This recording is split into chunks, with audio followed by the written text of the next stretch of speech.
வேலூர் மாவட்டம் காட்பாடியை அடுத்த மெட்டுக்குளம் பகுதியில் உணவக உரிமையாளர் ராஜா என்பவரின் வீட்டின் பூட்டை உடைத்து 40 சவரன் தங்க நகைகள் கொள்ளையடிக்கப்பட்டதை அடுத்து தனிப்படை போலீசார் கொள்ளையர்களை தேடி வருகிறார்கள். இதுகுறித்த விவரங்களோடு இணைகிறார் எம்முடைய செய்தியாளர் முரளி. கொள்ளை சம்பவமானது எப்போது எப்படி நடைபெற்றது? கொள்ளையர்கள் தொடர்பான முதற்கட்ட விசாரணையில் தகவல்கள் ஏதாவது கிடைக்கப்பட்டிருக்கிறதா? என்ன விவரம்? கௌதமி, வேலூர் மாவட்டம் காட்பாடி அடுத்த மெட்டுக்குளம் பகுதியில வசித்து வருபவர் ராஜா. இவரது மனைவி சுசித்ரா. இவர் வீட்டின் அருகிலேயே மளிகை கடை ஒன்றை உணவகமும் மளிகை கடையும் நடத்தி வருகிறார். இவருக்கு 2 மகள்கள் உள்ள நிலையில இரண்டாவது மகள், அதாவது திருமணத்திற்காக இரண்டாவது மகள் திருமணம் நிச்சயதார்த்தம் முடிஞ்சிருக்கிறது.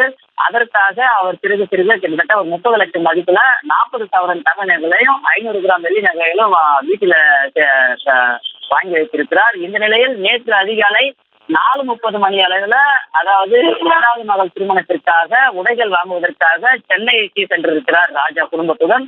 மீண்டும் நேற்று இரவு 12 மணி அளவில் வீட்டிற்கு வந்து பார்த்தபோது வீட்டின் பூட்டை, அதாவது கேஸ் வெல்டிங் மூலமாக தீயிட்டு கொளுத்தி அந்த வீட்டு கதவை உடைத்து சென்ற திருடர்கள் உள்ளே சென்று பீரோவை முடைத்து அங்கிருந்த நகைகள், அதாவது 40 சவரன் நகை மற்றும் 500 கிராம் தங்க நகைகளும் வெள்ளி நகைகளும் கொள்ளையடித்திருக்கிறார்கள். இதையடுத்து உடனடியாக அருகில் உள்ள காட்பாடி காவல்துறைக்கு தகவல் தெரிவித்ததன் பேரில் காட்பாடி போலீசார் தடவியல் நிபுணர்களுடன் சென்று அங்கு தீவிர சோதனை மேற்கொண்டார்கள், விசாரணை மேற்கொண்டார்கள். அதன் பின்பாக தனிப்படை அமைத்து தற்போது காட்பாடி போலீசார் சிசிடிவி கேமராக்களையும் ஆய்வு செய்து தனிப்படை அமைத்து தேடி வருகிறார்கள், கொள்ளையர்களை தேடி வருகிறார்கள். கௌதமி,